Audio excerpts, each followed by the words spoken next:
Самая главная причина – это оккупация Литовской Республикой, которая произошла в 1940 году, тоже в июне. Вот. И начало всех репрессий – это тоже после 1940 года, после июня, после первой оккупации Литовской Республики.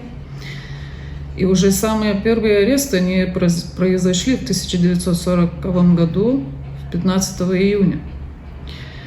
Вот. И весь этот аппарат репрессий, он уже как бы начал двигаться напрямую, так, можно так сказать. Потому что уже начинают все структуры работать для того, чтобы готовиться арестовать, значит, антисоветских элементов, врагов народа. Nu, žinokit, man bus sunku rusiškai išsireikšti. Аресты начинаются с 1940 года июня, и они продолжаются практически весь год до 1941 года. И тут уже проходит регистрация так называемых антисоветских элементов, которые как бы враждебно настроены насчет новой власти.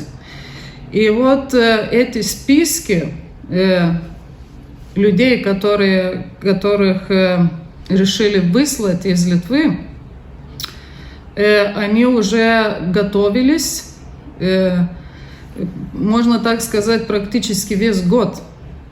Вот. И эта подготовка к первым массовым ссылкам из Литвы в 1941 году в июне, они практически, эта подготовка длилась весь год, можно так сказать. И,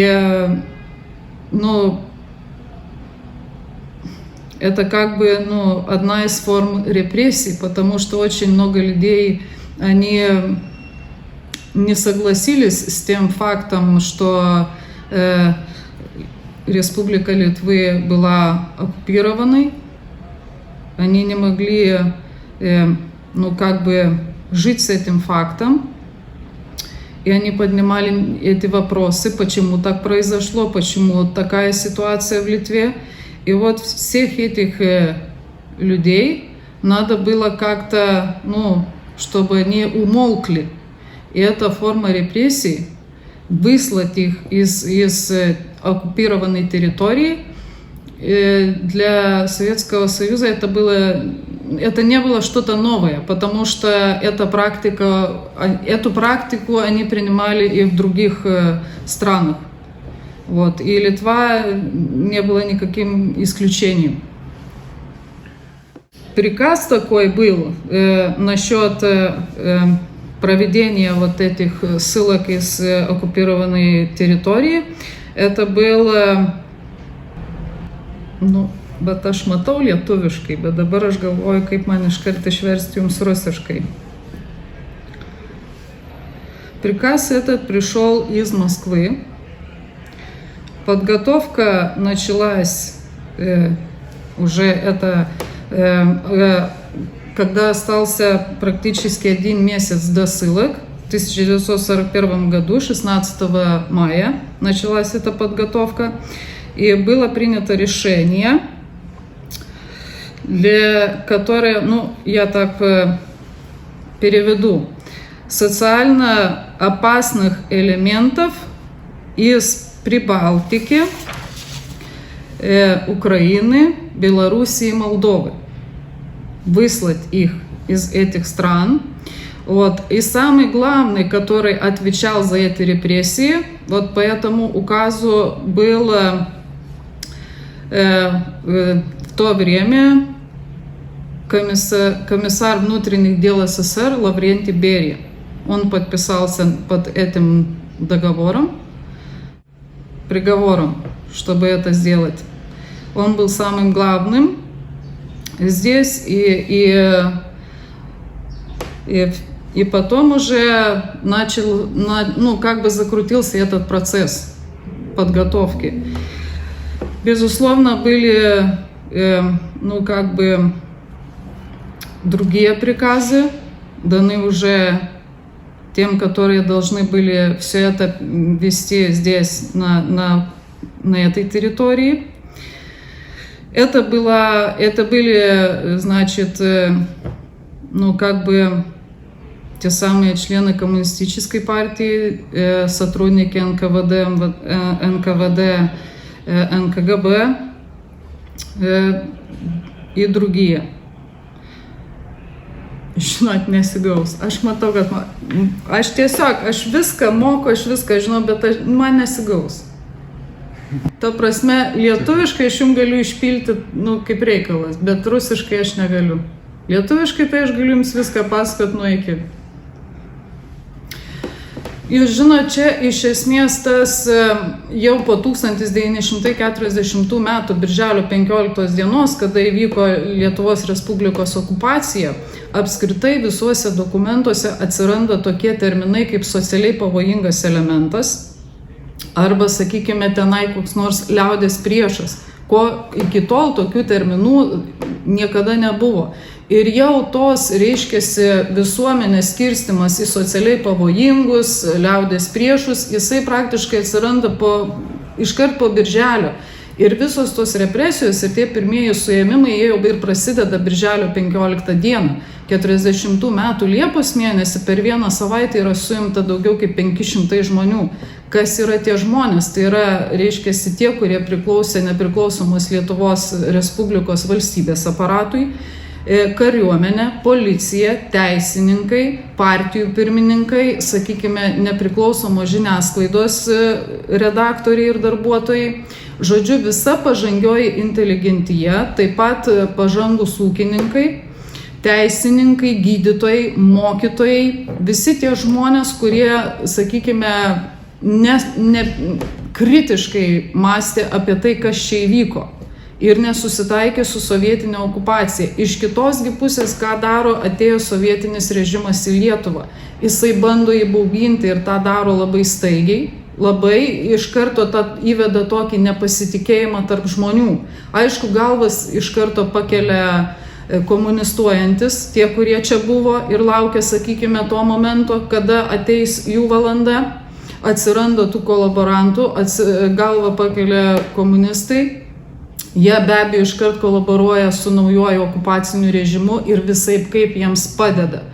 Ir labai greitai prasideda tų, reiškiasi, socialiai pavojingų elementų persekiojimas. Jeigu persekioja žmogų, tai reiškiasi ir jo šeimai iškyla pavojus. Ir jau ruošiantis 41 metų birželio 14 dieną prasidėjusiems trėmimams, buvo labai aišku, kas važiuos į Sibirą. Kad tai ir važiuos mano jau išvardintų, reiškiasi, visų šitų socialinių sluoksnių žmonės, bet reikia pasakyti, kad birželio 14 trėmimai tai nebuvo vien tik lietuvių trėmimai. Teisinga būtų sakyti, kad trėmė Lietuvos piliečius. Tai buvo ir lietuviai, ir lenkai, ir rusai, ir baltarusiai, ir žydai. Tai yra visų socialinių grupių, bet tai yra ta pažangi visuomenės dalis. Sakykime taip, kur žmogus niekur galbūt, tyliai sėdėjo ir galvojo, kad pralauks, tai galbūt jo ir neužkabino. Bet jeigu žmogus kažkur aktyviau yra dalyvavęs iki okupacijos, tai juos praktiškai visus ir ėmė. Tai turbūt neįskirsim vienos socialinės grupės, bet okupaciniai valdžiai turbūt buvo labai svarbu sutraukyti tuos saitus, kas tai yra. Tai yra politinis elitas, tai yra krašto gynyba, kariuomenė, policija, ugniagesiai ir taip toliau. Tuomet tai yra teisinis, švietimo, kultūros, žodžiu, kad sutraukia tuos buvusius saitus tarp šitų socialinių grupių.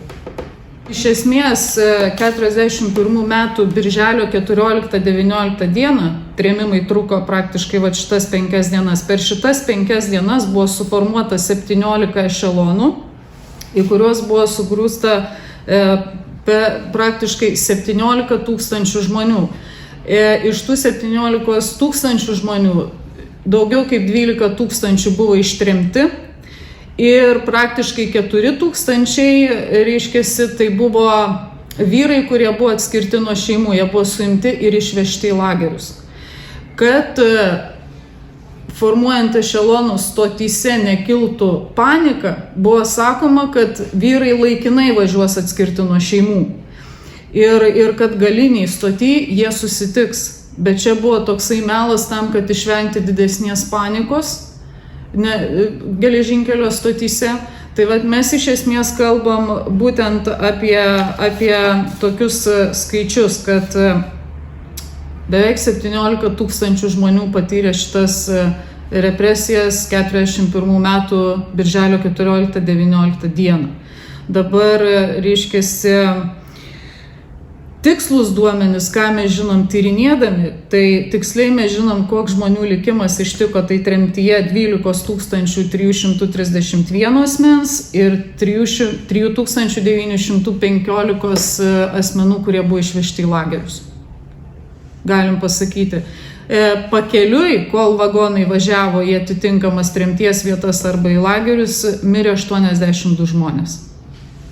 Iš tų, sakykime, daugiau kaip 12 000 tremtinių, daugiau kaip 5 000 buvo vaikai iki 16 metų amžiaus. Šita 1941 metų birželio tremtis, jinai buvo, be jokios abejonės, jinai buvo siaubingas sukrėtimas visuomeniai.